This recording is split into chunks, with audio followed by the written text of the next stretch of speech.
मैं बड़े बड़े भाषण तो नहीं दूंगी, लेकिन मैं ये विश्वास जताना चाहती हूँ भाई उम्मेद जी को कि हमारे लोग जो हैं ये हर बार, चाहे कितनी भी कठिन से कठिन परीक्षा हो, हर बार इन्होंने कांग्रेस पार्टी को मजबूती प्रदान करी है। और आगे भी ये आप विश्वास लेकर के यहाँ से जाएं कि हमारे ये लोग, जितना गहरा यहाँ का पानी है उतनी ही गहरी समझ वाले लोग हैं। ये किसी के भ्रम और बहकावे में आने वाले नहीं है, चाहे कोई भी आ जाए, चाहे कितने भी भाषणबाजियां हो जाए।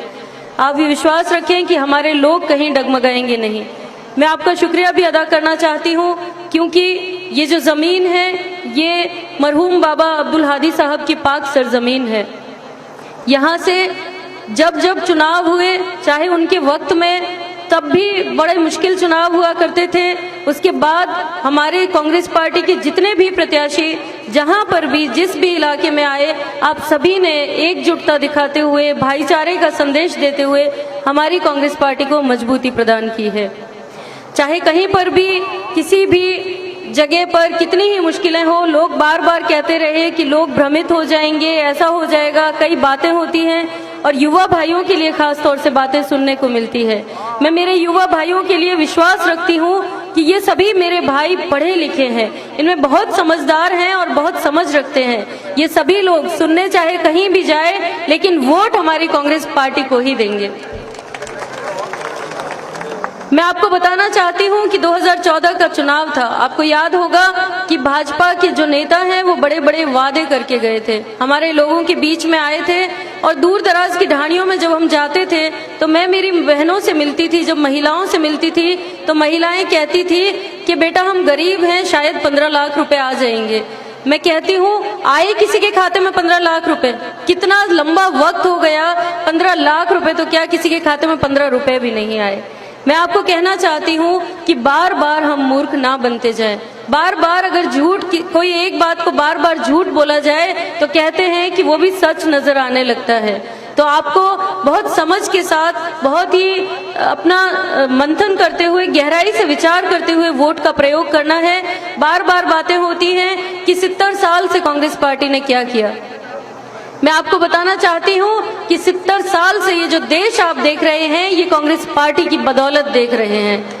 मेरे इन भाइयों को मैं कहना चाहूंगी, युवा भाइयों को, यहाँ पर पांडाल में कई मेरे पिता तुल्य बुजुर्ग तशरीफ रखे हैं, हमसे ज्यादा अनुभवी हैं आपने हमें बहुत कुछ सिखाया है। चाहे राजनीति का मंच हो, चाहे कोई भी समस्या हो, हम लोगों ने आपसे बहुत कुछ सीखा है। आपने हर बार अपनी बेटी की तरह मेरे सर पर हाथ रखा और राजनीति की हर सीढ़ी में आपने मुझे आगे बढ़ाया।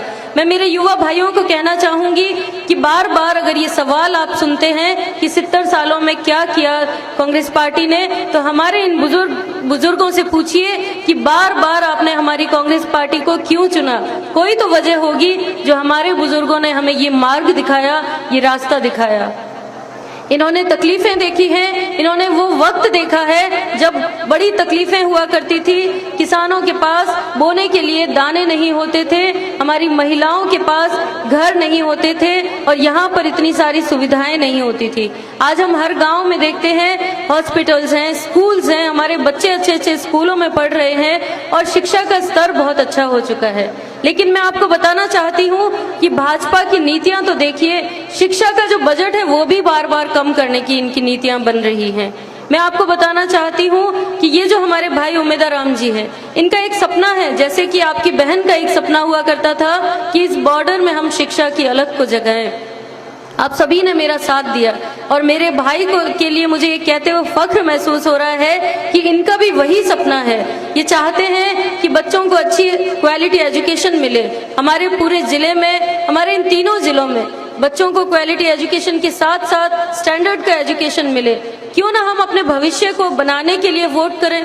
क्यों हम लोग भ्रम में आ जाते हैं कुछ छोटे छोटे वादों के लिए, छोटी छोटी लालच के लिए?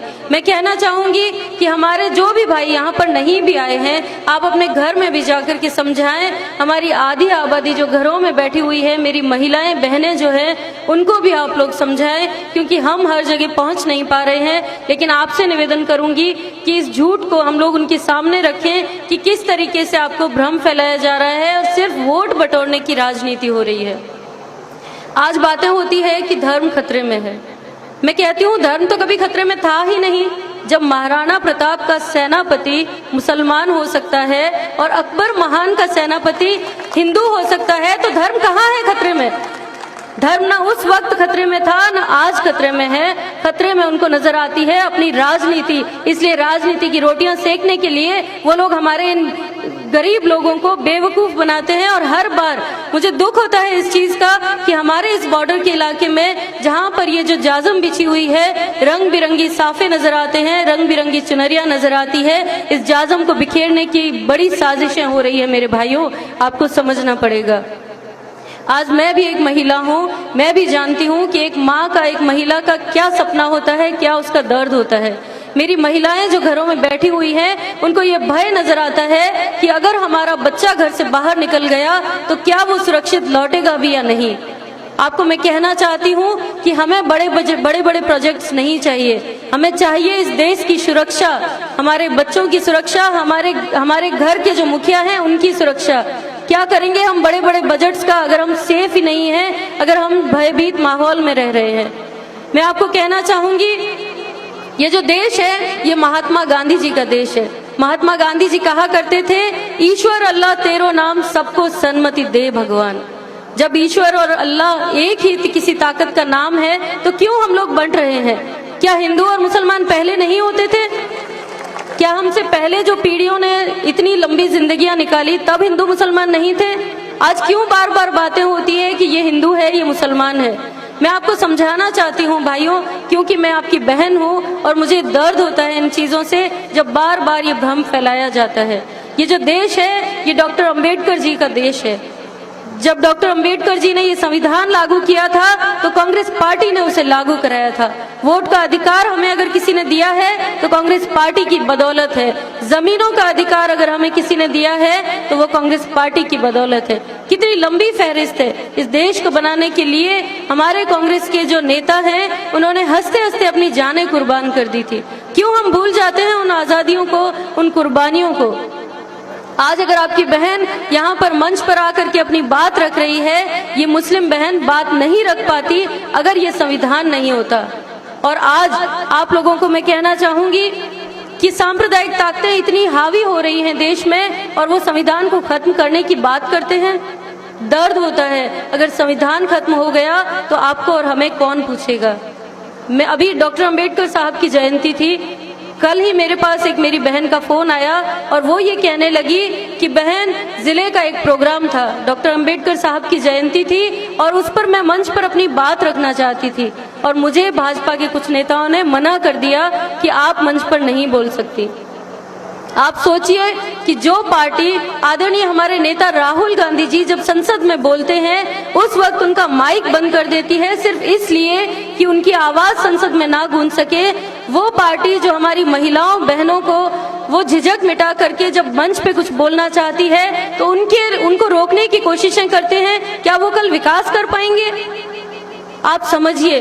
मैं ज्यादा बात नहीं करूंगी, वक्त का तकाजा है। आप जिनको सुनना चाहते हैं वो आपके बीच में आपकी बात रखेंगे, लेकिन मैं सिर्फ यही हाथ जोड़कर निवेदन करूंगी कि हमारे जो प्रत्याशी हैं वो बहुत ही सरल स्वभाव के हैं, बहुत मेहनती हैं और हमारी ही तरह किसान परिवार से ताल्लुक रखते हैं।